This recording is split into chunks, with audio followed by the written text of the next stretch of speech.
نحمدہ ونصلی علی رسولہ الکریم اما بعد فاعوذ باللہ من الشیطان الرجیم بسم اللہ الرحمن الرحیم ان ھذا القرآن یہدی للتی ہی اقوم صدق اللہ العظیم۔ شروع اللہ کے نام سے کہ جو بڑا مہربان نہایت رحم فرمانے والا ہے۔ آج انشاءاللہ 13ویں پارے کی منزل کا خلاصہ تفسیری نکات آپ کے سامنے عرض کروں گا۔ 13ویں پارے کے اندر سورہ یوسف کا بقیہ حصہ، سورہ الرعد مکمل اور سورہ ابراہیم مکمل، ان صورتوں کے اوپر یہ پارہ جو ہے وہ مشتمل ہے۔ یوسف علیہ السلام، ان کے زندگی کے جو ہے نشیب و فراز ان کے متعلق جو ہے وہ بیان کیا گیا۔ ان کے والد یعقوب علیہ السلام جو والدین کے لیے ایک رول ماڈل ہیں کہ اپنی سگی اولاد دھوکہ دے رہی ہے، پتہ بھی ہے، اور اس کے باوجود کتنا عفو درگزر اور حکمت سے جو ہے وہ کام لے رہے ہیں۔ تو اولاد کے لیے والدین جو ہے ان کا رویہ بہت جو ہے اہمیت ان کی اصلاح کے لیے بہت اہم ہوتا ہے۔ اور پھر والدین کے لیے میں یہ سمجھتا ہوں کہ یعقوب علیہ السلام کا جو رول تھا وہ تمام پیرنٹس کے لیے ایک رول ماڈل کے طور پہ ہمیں دیکھنا چاہیے، اور پھر اپنے اولاد کے لیے ان کی غلطیوں کو اصلاح کی کوشش کی، ان کے لیے دعا کی، معاف کرنے میں بھی جلدی کی۔ تو بعض دفعہ کیا ہوتا ہے کہ ہم اپنی اولاد کو معاف نہیں کرتے، تو ہمیں یہ سبق یعقوب علیہ السلام کی زندگی میں سے سیکھنا چاہیے کہ ہم اولاد کو معاف کرنا سیکھیں۔ ان کی غلطیوں کو ہم بعض دفعہ زندگی بھر معاف نہیں کرتے، تو یہ چیز ہے کہ ہمیں صرف نظر کا رویہ اپنانا چاہیے، حکمت کے ساتھ ان کی اصلاح کی فکر کرنی چاہیے، ان کو بد دعا نہیں دینی چاہیے۔ یعقوب علیہ السلام نے اتنے جو ہے وہ چیزوں کے باوجود ان کو بد دعا نہیں دی، ان کے لیے دعا کی، فسوف استغفر لکم، ان قریب میں تمہارے لیے بخشش کی دعا کروں گا۔ تو یہ نبی اکرم صلی اللہ علیہ وسلم نے فرمایا کہ اپنی اولاد کو بد دعا نہ دو، اپنے آپ کو بھی بد دعا نہ دو، اپنے اثاثوں کو مالوں کو بھی بد دعا نہ دو، اس لیے کہ بعض لمحہ قبولیت کا لمحہ ہوتا ہے۔ آدمی ناسمجھی میں کوئی بات کر بیٹھتا ہے لیکن وہ قبولیت کا لمحہ ہوتا ہے، تو لہٰذا مذاق میں بھی بد دعا نہ دو۔ سورہ یوسف کے اندر 13ویں پارے کا جو حصہ ہے، اس کے اندر ہم اس کے اندر پڑھتے ہیں کہ یوسف علیہ السلام کو کس طرح باعزت بری کیا گیا۔ ان کی غلطی جو ہے وہ نہیں تھی، تو اللہ تعالیٰ نے ان کو سرخرو فرمایا، اور پھر ان کے اس چیز سے متاثر ہو کر مصر کے بادشاہ نے ان کو مصر کا مالیات کا سربراہ بنا دیا، ان کو وزیر خزانہ جو ہے وہ بنا دیا۔ اور جیسا کہ خواب بادشاہ نے دیکھا تھا کہ 7 پتلی گائیں 7 موٹی گایوں کو کھا رہی ہیں، تو اس کی تعبیر یہ تھی کہ 7 جو ہے وہ اچھے سال آئیں گے، خوشحالی والے سال آئیں گے، خوب غلہ پیدا ہوگا، بارشیں ہوں گی، اور پھر 7 جو ہے وہ کمزور سال آئیں گے، خشک سالی کے سال ہوں گے۔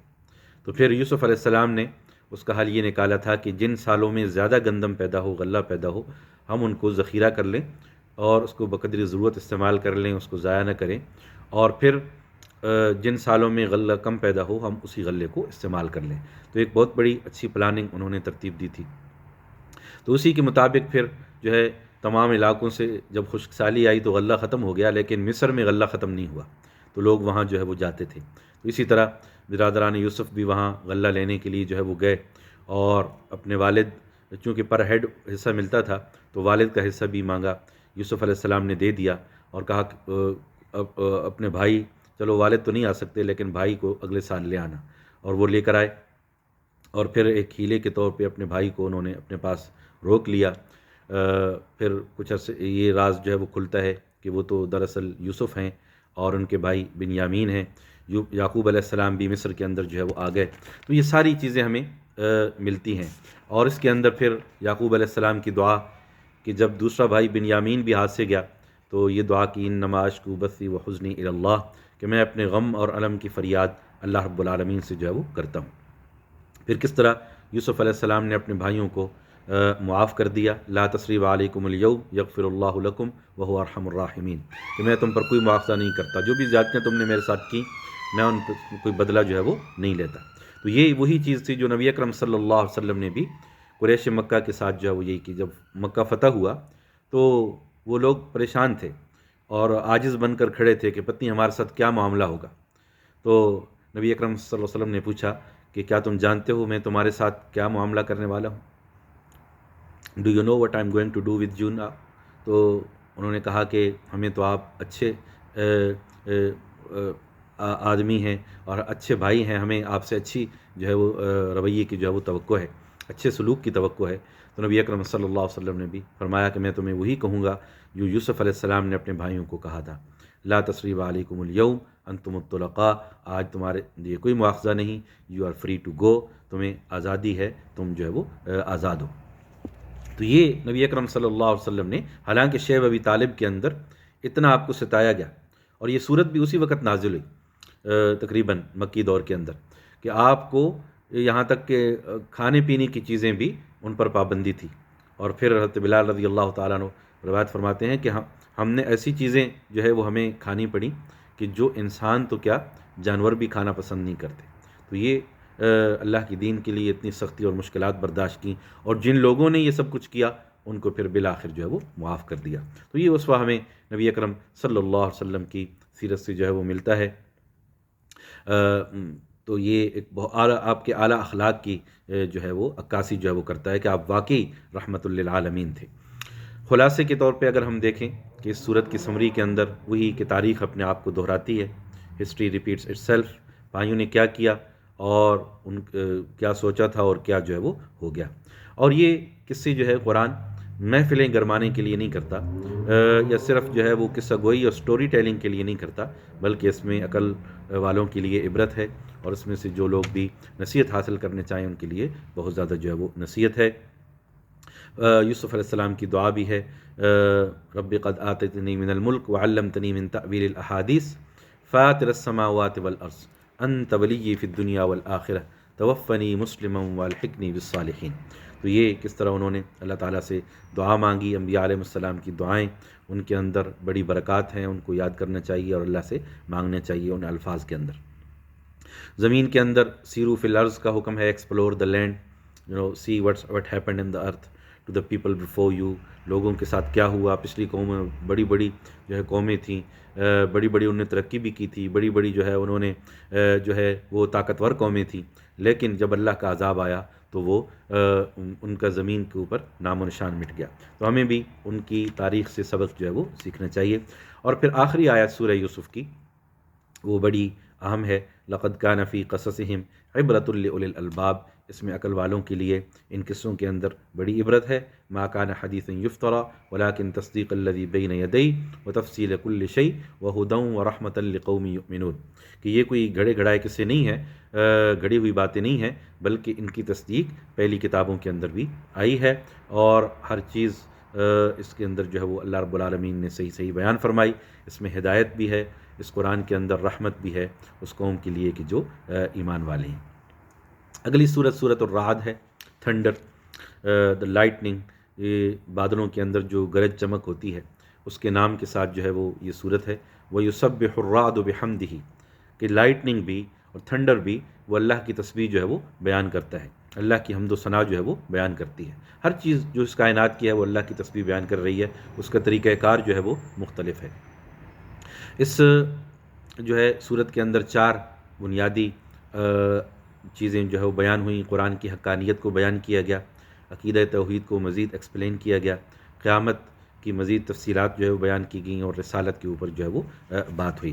قرآن کی اس کی پہلی آیت ہے تلک آیات الکتاب. یہ ایک کتاب ہے، الکتاب، قرآن کو الکتاب بھی کہتے ہیں، یہ عام کتاب نہیں، یہ خاص کتاب ہے. والذی انزل الیک من ربک ولکن اکثر الناس لا یؤمنون. من ربک الحق، یہ تمہارے رب کی طرف سے ایک حق جو ہے وہ نازل ہوئی. تو قرآن کی حقانیت کو دوبارہ یہاں پہ دہرایا گیا. اور پھر یدبر الامر، تمام معاملات کی تدبیر اللہ تعالیٰ کرتے ہیں. He manages all the affairs of the universe. اللہ تعالیٰ کائنات کے خالق ہیں، مالک ہیں، قادر مطلق ہیں، ہر چیز پر اللہ تعالیٰ کو قدرت ہے. اور ما تسقط من ورقۃ الا یعلمها، زمین کے اندر ایک پتا بھی نہیں گرتا مگر جو ہے اللہ کے علم کے اندر جو ہے وہ ہوتا ہے. اللہ یعلم ما تحمل کل انثی وما تغیض الارحام وما تزداد وکل شیء عنده بمقدار. اللہ تعالیٰ کی جو ہے وہ کا ذکر ہے. اللہ تعالیٰ خالق اور مالک ہیں، ہر چیز کا علم اللہ تعالیٰ کے پاس ہے، چھپی اور ظاہری باتوں کا علم جو ہے وہ اللہ کے پاس ہے. سواء منکم من اسر القول ومن جہر به، چاہے آپ بات کو چھپائیں چاہے ظاہر کریں، اللہ کے نالج کے اندر ہے، اللہ تعالیٰ سینوں کے بھیدوں کو بھی جو ہے وہ جانتا ہے۔ اور پھر یہ ایک حقیقت بیان کی گئی، ان اللہ لا یغیر ما بقوم حتی یغیروا ما بانفسہم، کہ اللہ تعالیٰ کسی قوم کی حالت کو اس وقت تک نہیں بدلتے جب تک کہ وہ خود اپنے آپ کو جو ہے وہ نہ بدل لیں۔ تو یہ ایک بہت بڑی اہم چیز ہے کہ اگر ہم اپنی عادات کو خود نہ بدلیں، اپنے رویوں کو خود نہ بدلیں، تو کوئی زبردستی ہمیں نہیں بدل سکتا۔ تو اس وجہ سے اپنے بحیثیت کمیونٹی بھی ہمیں اپنی خامیوں پر نظر رکھنی چاہیے، کون سی چیزیں ہیں جو ہمارے اندر ہیں، ہمیں دور جو ہے وہ نہیں کرنا دور جو ہے وہ کرنا چاہیے۔ جب تک ہم خود چینج نہیں ہونا چاہیں گے، تبدیلی نہیں چاہیں گے اپنے اندر، کوئی اور ہمیں بدل نہیں سکتا۔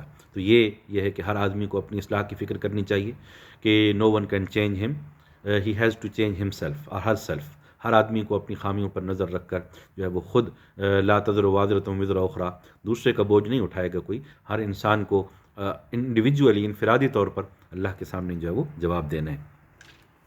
اس کے بعد جو ہے وہ حل تستوی الظلمات والنور، حق اور باطل برابر نہیں ہو سکتے، جس طرح اندھیرا اور روشنی جو ہے وہ برابر نہیں ہو سکتے، جس طرح اندھا اور دیکھنے والا برابر نہیں ہو سکتے، اسی طرح جو ہے وہ حق اور باطل وہ بھی برابر جو ہے وہ نہیں ہو سکتے۔ اس کے بعد جو ہے سمندر کی جھاگ کی مثال دی گئی، کذالک یضرب اللہ الحق والباطل فاما الزبد فیذهب جفاء واما ما ينفع الناس فیمکث فی الارض۔ یہ جھاگ خس و خاشاک ختم ہو جاتے ہیں، اور جو چیز لوگوں کو فائدہ دینے والی ہے، یعنی اصل چیز پانی، وہ جو ہے وہ برقرار رہتا ہے۔ تو حدیث مبارکہ کے اندر آتا ہے کہ جب آسمان سے بارش آتی ہے تو 3 طرح کی زمین یا 3 طرح کا جو ہے وہ پانی جو ہے 3 صورتیں پیش آتی ہیں۔ یا تو وہ چٹیل میدان ہے اور پانی کو روک لے گا وہ زمین، اس سے زمین نے خود تو فائدہ نہیں اٹھایا، لیکن دوسری مخلوقات اس سے فائدہ اٹھا رہی ہیں، پرندے پانی پی رہے ہیں، جانور پانی پی رہے ہیں۔ تو یہ بھی فائدے کی ایک صورت ہے، لیکن آئیڈیل سچویشن نہیں ہے خود بھی۔ اور ایک زمین وہ ہے جو خود بھی فائدہ اٹھائے رہی ہے اور اس سے جو ہے وہ پھل پھول بھی پیدا ہو رہے ہیں۔ تو یہ ایک آئیڈیل سچویشن ہے کہ ہمیں بھی اللہ کی طرف سے جو وحی آئی اس کو قبول کرنا چاہیے اور اس ہدایت کو دوسروں تک جو ہے وہ پہنچانا چاہیے۔ اس کے بعد اگلے رکوع کے اندر، سورہ الرعد کے تیسرے رکوع کے اندر عقل والوں کی صفات بیان کی گئیں، عقل مند لوگوں کی صفات کو جو ہے بیان کیا گیا کہ جو لوگ ان چیزوں پر عمل کریں وہ دراصل حقیقی عقل والے ہیں، شعور والے ہیں۔ اس کے اندر کون سی چیزیں ہیں؟ الذین یوفون بعہد اللہ، اللہ کے ساتھ کی ہوئی عہد کو پورا کرتے ہیں۔ اب اللہ کا عہد کیا ہے؟ جب ہم کلمہ پڑھتے ہیں، یہ ایک عہد ہے، لا الہ الا اللہ محمد الرسول اللہ، کہ اللہ کی اطاعت کریں گے، اللہ کے رسول کی اطاعت کریں گے۔ تو اس عہد کی پاسداری بھی جو ہے وہ ضروری ہے۔ اسی طرح جو ہے صلہ رحمی کرنا، صبر کرنا، نماز کو قائم کرنا، اللہ کے دیے ہوئے رزق میں سے خرچ کرنا، چاہے دوسروں کے سامنے ہو، چاہے جو ہے چھپ کر ہو، بہرحال اللہ تعالیٰ اس کو جو ہے وہ قبول فرماتے ہیں اور نیت کے مطابق اجر بھی جو ہے وہ عطا فرماتے ہیں۔ اور پھر اللہ کے ذکر کا ذکر ہے، الا بذکر اللہ تطمئن القلوب، اللہ کے ذکر سے دلوں کو اطمینان جو ہے وہ ملتا ہے۔ تو اللہ کی یاد ایک بندے مومن کو کرنی چاہیے، دن کو، رات کو، اٹھتے بیٹھتے۔ ہماری گفتگو کے اندر ہمیں چاہیے کہ اللہ کے ذکر کو استعمال کریں۔ کوئی کام کرنا چاہتے ہیں انشاءاللہ کہیں، کسی کام کو پریز کرنا چاہتے ہیں، اس کی تعریف کر رہے ہیں ماشاءاللہ کہیں، تو یہ الفاظ، یہ بھی اللہ کا ذکر ہے۔ تو یہ خود بخود انسان کی گفتگو میں، مجالس میں اللہ کا ذکر اس طرح جو ہے وہ آ جاتا ہے۔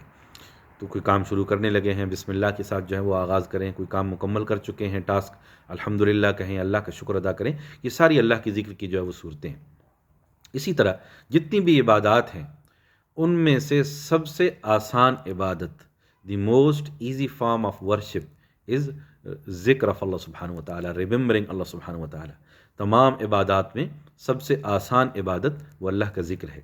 آپ کو نہ وضو کی ضرورت ہے، آپ کو نہ مسجد میں آنے کی ضرورت ہے، آپ کو نہ خصوصی اہتمام کرنے کی جو ہے وہ ضرورت ہے، کسی بھی حالت کے اندر، بشرطے کہ جگہ پاک ہو جو ہے اور موقع محل ذرا ہو، تو وہاں پہ انسان، آپ اپائنٹمنٹ کے ویٹ کے اندر ہیں، جو ہے بے شک گاڑی چلا رہے ہیں، کوئی بھی جو ہے، تو بجائے اپنے کام کو فضول سوشل میڈیا پہ اس وقت کو ضائع کرنے کے بجائے، یا گھنٹوں ٹی وی پر ضائع کرنے کے بجائے، اس کو جو ہے فروٹفلی جو ہے اس وقت کو جو ہے وہ استعمال جو ہے وہ کریں۔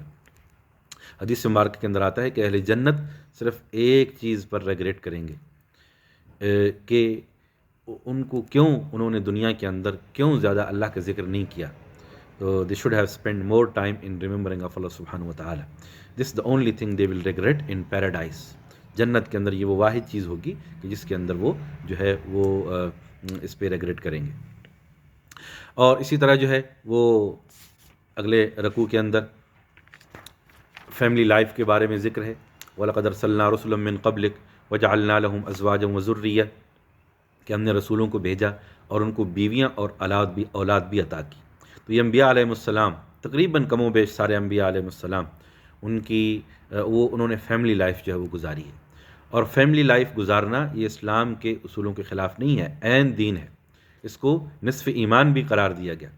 نکاح جو ہے وہ نصف ایمان ہے، اس سے آدمی کا ایمان جو ہے وہ مکمل ہوتا ہے. تو جو ہے اسی طرح نبی اکرم صلی اللہ علیہ وسلم نے نوجوانوں کی جماعت کو بھی ہدایت کی کہ اگر تم نکاح کی استطاعت رکھ سکتے ہو، افورڈ کر سکتے ہو، تو تمہیں چاہیے کہ شادی کرو، نکاح کرو. اور یہ عین دین ہے. کچھ لوگ آئے نبی اکرم صلی اللہ علیہ وسلم کے معمولات کے بارے میں جاننے کے لیے کہ آپ کے معمولات کیسے ہیں تاکہ ہم اس کے مطابق عمل کریں. تو ان کو بتایا گیا کہ آپ اس طرح نماز پڑھتے ہیں، اس طرح سوتے بھی ہیں اور اس طرح. تو انہوں نے اس کو کم خیال کیا. انہوں نے کہا کہ آپ تو اللہ کے رسول ہیں، آپ کو تو زیادہ عبادت کی ضرورت نہیں، لیکن ہمیں تو زیادہ عبادت کرنی چاہیے. ایک نے عہد کر لیا کہ آج کے بعد میں ہر روز ساری رات نفل پڑھوں گا.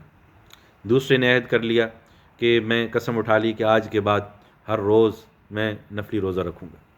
تیسرے نے عہد کر لیا کہ آج کے بعد میں کبھی بیوی کے پاس نہیں جاؤں گا، کبھی شادی نہیں کروں گا. تو نبی اکرم صلی اللہ علیہ وسلم کو جب یہ بات معلوم ہوئی تو آپ نے ناگواری کا اظہار فرمایا.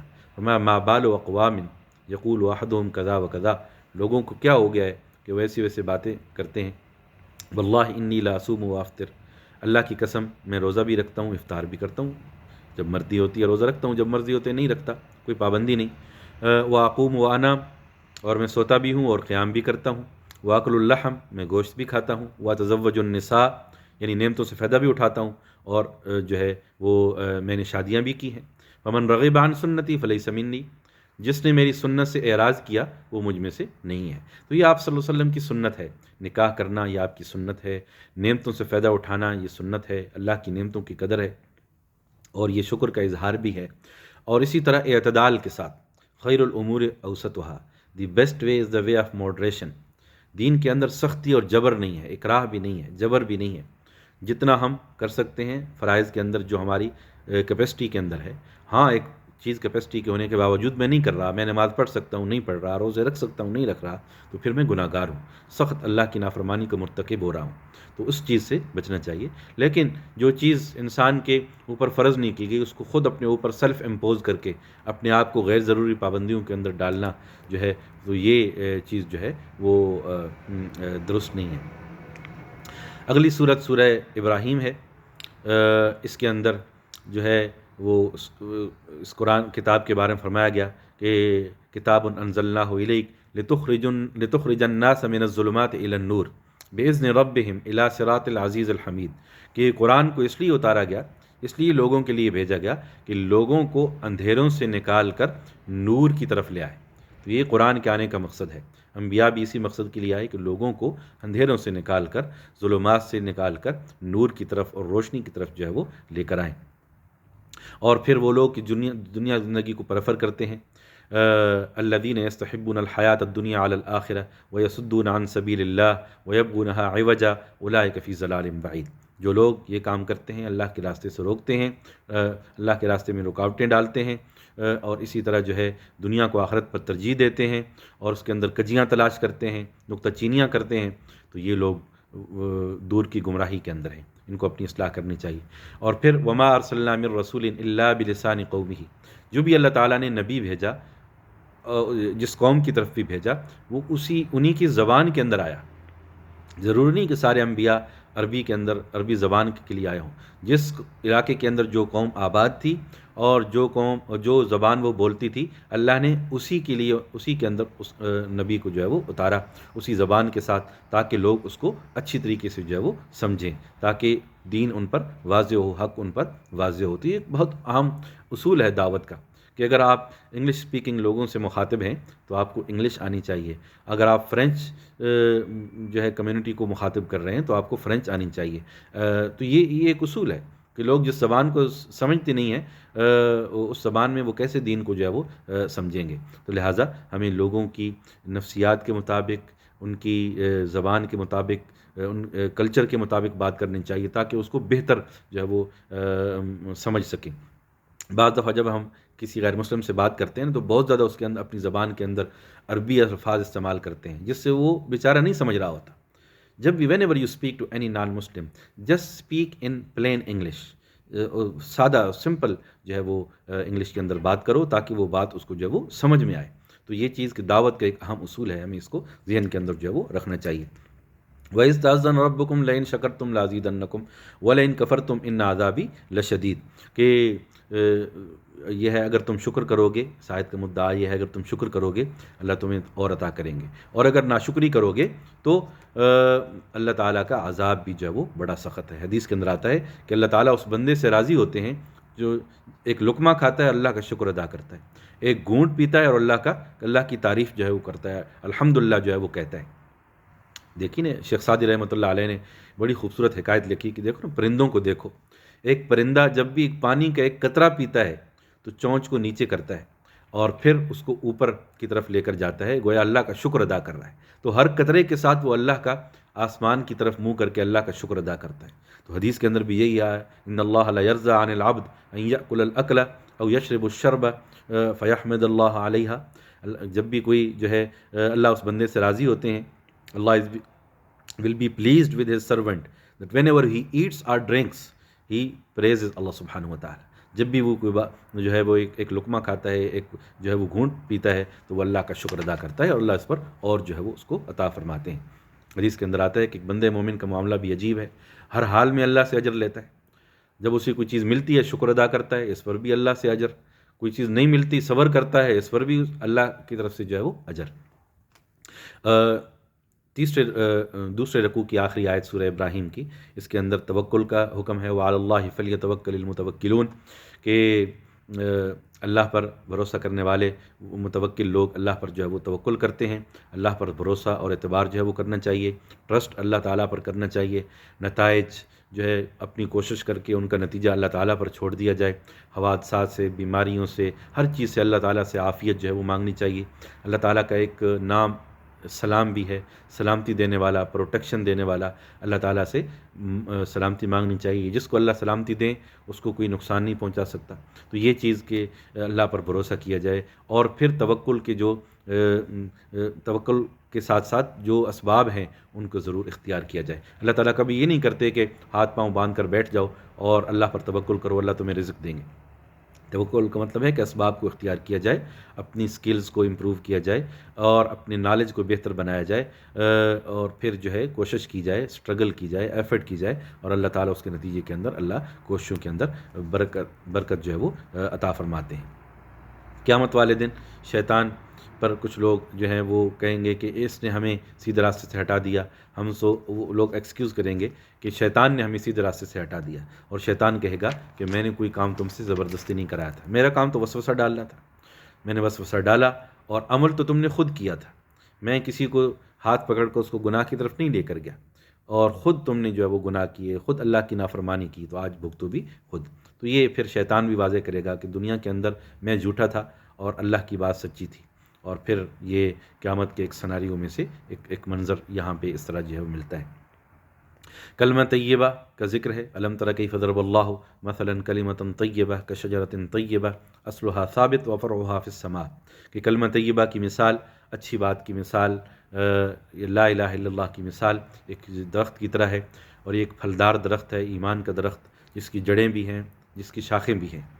تو یہ انسان کا ایمان چونکہ ہڈن ہوتا ہے، اندر ہوتا ہے، تو اس کی مثال ایک جڑوں کی طرح ہے. یہ اس درخت گویا کہ ایمان انسان کے اندر موجود ہے، اور پھر انسان کا عمل پھل کی طرح ہے، شاخوں کی طرح ہے جو باہر ویزیبل ہیں، اور پھل جو ہے وہ نظر آتا ہے. تو یہی چیز کہ ہمیں بھی ایمان، اس کے اندر عقیدہ بھی ہونا چاہیے، عقائد بھی ہمارے درست ہوں جو اگرچہ ویزیبل نہیں ہیں لیکن وہ جن کی بنیاد پر یہ پورا درخت کھڑا ہے. اور پھر آگے شاخیں بھی ہونی چاہیے. جس درخت کی شاخیں نہیں ہوتی اس پر پھل نہیں لگتا. تو اس طرح نیک اعمال بھی کرنے چاہیے. قرآن کے اندر بھی ہے نا الا الذین آمنوا وعملوا الصالحات کہ جو لوگ ایمان لائے اور انہوں نے اچھے اعمال بھی کیے. تو ایمان اور عمل صالح دونوں چیزیں کرنی چاہیے، تب اخروی کامیابی کی ہم امید جو ہے وہ رکھ سکتے ہیں. اس کے بعد یثبت اللہ الذین آمنوا بالقول الثابت فی الحیات الدنیا وفی الآخرہ، اللہ تعالیٰ اہل ایمان کو اسی جو ہے ایک ثابت جو ہے کلمے کے ساتھ جو ہے وہ دنیا کے اندر بھی ان کو استقامت نصیب فرماتے ہیں، اور آخرت کے اندر بھی ان کو استقامت جو ہے وہ نصیب فرماتے ہیں. وَيَفْعَلُ اللَّهُ مَا يَشَاءُ، اللہ تعالیٰ جو چاہتے ہیں وہ ہوتا ہے اور وہ کرتے ہیں. اس کے بعد وَإِن تُعُدُّوا نِعْمَتَ اللَّهِ لَا تُحْصُوهَا، اگر تم اللہ کی نعمتوں کو کاؤنٹ کرنا چاہو تم نہیں کاؤنٹ کر سکتے. وہ جو ہے وہ بے انتہا ہیں، ان لمیٹڈ ہیں. بہت ساری نعمتیں جو ہمیں نظر نہیں آتی لیکن وہ اصل میں اللہ تعالیٰ نے نعمتیں دی ہیں، اور جب ان میں سے کوئی نعمت چھنتی ہے تو پھر ہمیں احساس ہوتا ہے. سورہ ابراہیم کے 6 رکوع کے اندر ابراہیم علیہ السلام کی دعاؤں کا ذکر ہے، اور یہ بڑی ہی کمپریہنسو دعائیں ہیں. انہی میں ایک دعا ایسی ہے جو ہم ہر نماز کے اندر بھی پڑھتے ہیں، رب اجعلنی مقیم الصلاۃ ومن ذریتی ربنا وتقبل دعا ربنا اغفر لی ولوالدی وللمؤمنین یوم یقوم الحساب.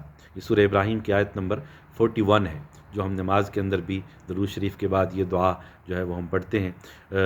جو ہے یہ بڑی ہی کمپریہنسو دعا ہے.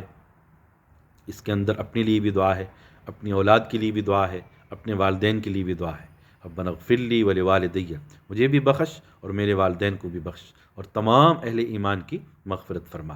اور جو ہے اے وہ رب جو مقیم الصلاۃ ومن ذریتی، اپنی اولاد کے لیے بھی دعا. تو یہ بہت ہی جامع دعا ہے. اور پھر اور بھی دعائیں انہوں نے اس رکوع کے اندر کی. وَإِذْ قَالَ إِبْرَاهِيمُ رَبِّ اجْعَلْ هَذَا الْبَلَدَ آمِنًا، واللہ make this city this country of peace, city of peace, اے اللہ اس شہر کو امن والا شہر بنا. اگرچہ یہ دعا ابراہیم علیہ السلام نے ہزاروں سال پہلے مکہ کے لیے کیا تھا، لیکن یہ دعا ہمیں کرنی چاہیے. پوری دنیا کے اندر امن کی دعا ہمیں جو ہے وہ کرنی چاہیے. اور جو ہے امن اور سلامتی یہ بہت اہم چیز ہے. جب امن ہوتا ہے تو انسان یکسوئی کے ساتھ دین پر عمل کرتا ہے. جب لڑائی جھگڑا ہوتا ہے، بدامنی ہوتی ہے، جنگ ہوتی ہے، انسان دین پر بھی عمل نہیں کر سکتا.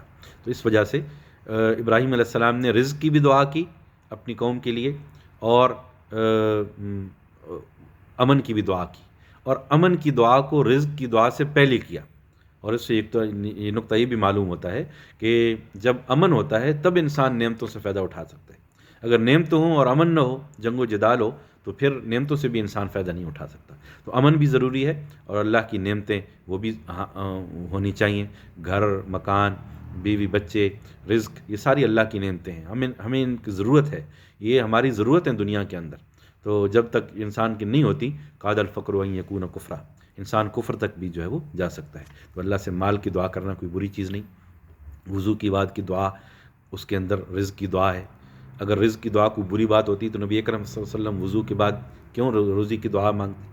اگر روزی کی دعا کوئی بری چیز ہوتی تو زمزم پینے کے بعد آپ صلی اللہ علیہ وسلم نے روزی کی دعا مانگی.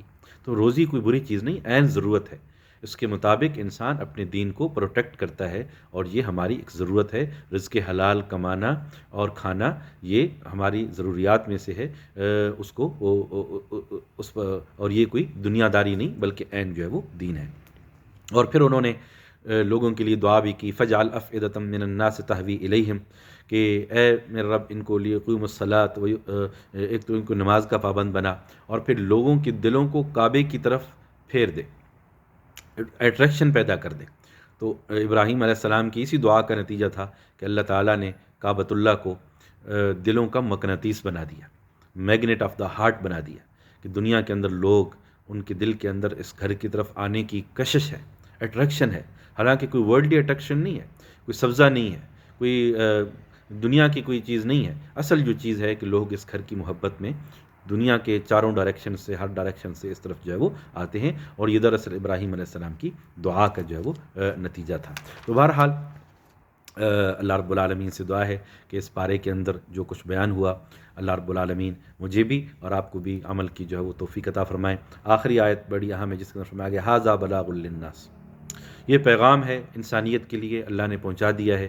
اب ہمارا کام ہے کہ اس آسمانی پیغام کو، اس ڈیوائن میسج کو جو ہے اس کو سمجھیں، اس پر عمل کریں اور اس قرآن کے پیغام کو پھیلائیں۔ یہ بحیثیت مسلمان ہماری زندگی کا مشن ہونا چاہیے۔ اللہ رب العالمین مجھے بھی اور آپ کو بھی عمل کی توفیق عطا فرمائے۔ اقول قولی ھذا واستغفر اللہ لی ولکم فاستغفروا انہ هو الغفور الرحیم۔ والسلام علیکم ورحمۃ اللہ وبرکاتہ۔